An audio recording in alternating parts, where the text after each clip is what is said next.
Ringing up Mr. Jonathan Smith. Hello, you've reached the voicemail of Jonathan Smith at DWF Law. I'm sorry I'm unable to take your call at the moment. If you'd like to leave your name and number, I will of course get back in touch with you as soon as I am able. Thank you. Please leave your message after the tone. To re-record your message, key hash at any time. Yes, good afternoon, Mr. Smith. It's Mr. Hussain here, once again leaving yourself another daily message. Today is message number 95. I've left you 94 previous messages. Today is the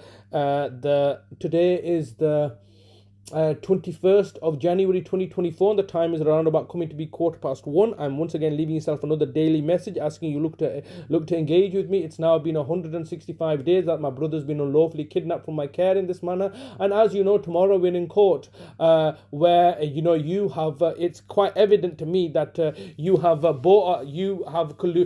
well, it's quite evident to me that the Judge Wilcox has been bought off on this case to railroad and rubber stamp any court orders that you're going to be presented to them, namely the gas safety injunction orders, and also the cost that you've now incurred of nearly £5,000. This just simply going to be rubber stamped because, as I've learned from my experience from dealing with Judge Wilcox on all previous occasions, and I remind myself that the first time I dealt with District Judge Wilcox was on the 30th of November, 3 days while into her role as the district judge in the Bradford County Courts. 3 days after she'd been made a judge, which I am alleging she was only made a judge for the quid pro quo benefit of the local authority. Like many other judges, she had been commissioned to railroad this case through. And then the second time I've gone before her is, as you know, on the 9th of October 2023, where it was quite clearly everything was sabotaged in the courts, where a dismissal application should have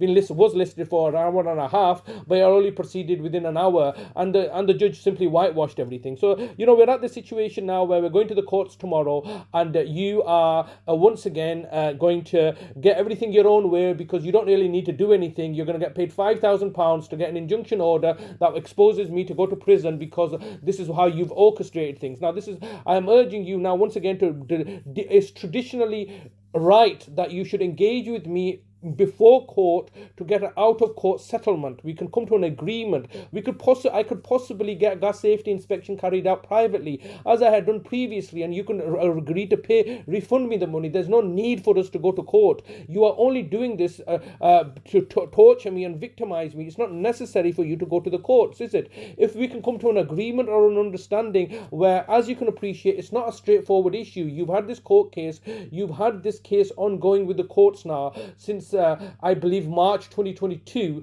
It's complicated because not only is your client refusing to give us a tenancy agreement where they can be landlords, which then obliges them to do a gas safety inspection. It's not even clear to me how you are even legally obliged to carry out a gas safety inspection if you are refusing to be landlords. You are not our landlords. You are claiming still to be us as trespassers, and also in addition to this, that nothing's really been resolved. And given these unprecedented circumstances, it's only right that you should look to talk to me and we can come to some sort of out-of-court settlement agreement, because it's neither in your interest or my interest to pursue court action like this. But obviously, considering that it's a win-win situation for yourself, and the judge is going to railroad something through, this gas safety inspection, if you do a quick Google search, is only £45 or £50.